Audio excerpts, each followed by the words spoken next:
So, my sister called to tell me that I was giving a eulogy, and I spent some time trying to think about memories or things, and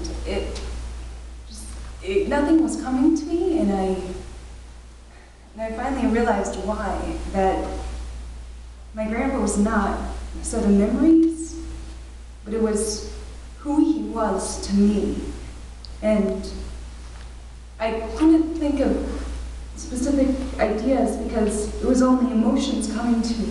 And I realized that he really was a rock to me, that whenever I doubted myself, whenever I thought I wasn't good enough to do different things, I would think of him. I would think of where he came from and that I was a part of that. I would also talk to him when I was working. I would walk to work. I had about a 20-minute walk, and about once a week I would call in to talk to him. And a lot of the time it was just small conversations about what he was doing, his golf outings, a lot of it was trying to get him to go to spinning class. But he also really helped me to push me along, to encourage me. He gave me really good advice. He gave me really profound advice, and a lot of it maybe I didn't catch right away, but it really taught me a lot about life. There was once when I traveled to the Palestinian territories and in Israel, and I just wanted to see what was happening there. It's kind of silly, and I was joking with my grandpa afterwards, and I said, "Okay, I'll go again, and you can come with me this time." And he said to me, "Lori, I cannot go. I am way too old to die." And it really, at first it didn't really hit me, and then I realized what he was saying. He was talking about life and what it is to mature in life and what it means to get older, and I was much younger at the time, but it's these type of profound things that have affected me. I mean, he also had his silly advice: sit up straight, suck in that belly.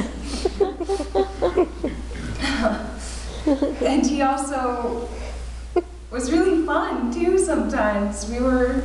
The three of us were driving once in Lincoln, and I think he was driving first, is that right? Kristen was driving, and she stopped at a light and yelled, "Chinese fire drill," and all of us, including my grandpa, jumped out of the car and ran around the car, got back in.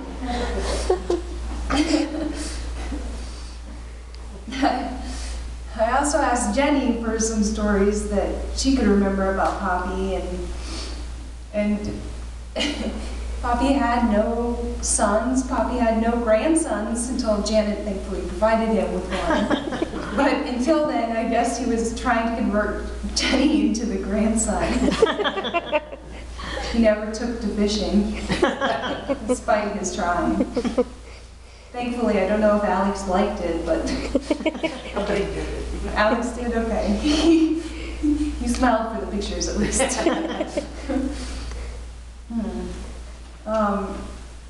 In recent times, he taught us about government and commerce during Christmas time. We would, instead of him choosing some Christmas gifts for us, we would all go to the store together, and he developed this system of where you could choose your gifts up to a certain dollar value, but there was a veto that everyone else had, that they could veto your choices, and thankfully for that, Jenny does not have Hello Kitty cards and covers.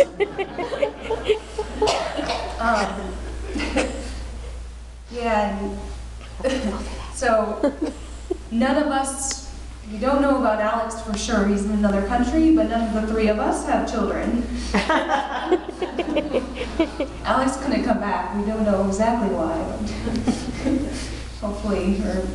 Hopefully that his story is not the reason. So I came back right before my grandpa went to the hospital, and I wanted, I mean, he probably knew, but I wanted to let him know how much I thought about him, and it was kind of funny because a couple weeks before, Kristen had called me, and she had been around Poppee, and she had said that Poppee was talking about how it'd be nice to have a little baby around, and then he went to the hospital, and I wanted to let him know how wonderful I thought he was, so I went up to him and I said, Poppee, you are a great grandfather. He looked at me with such hope. I don't know. And I had to say, no, that's not what I meant. You're just great. You're a grandfather.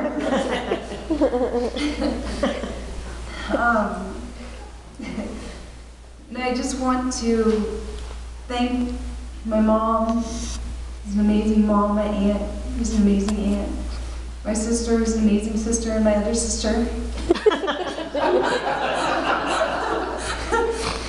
And they were here for Poppee the last 6 months, and I had it easy. I wasn't here, but everything they did for him, and their worry and their cares and the time they spent with him, I really appreciate it.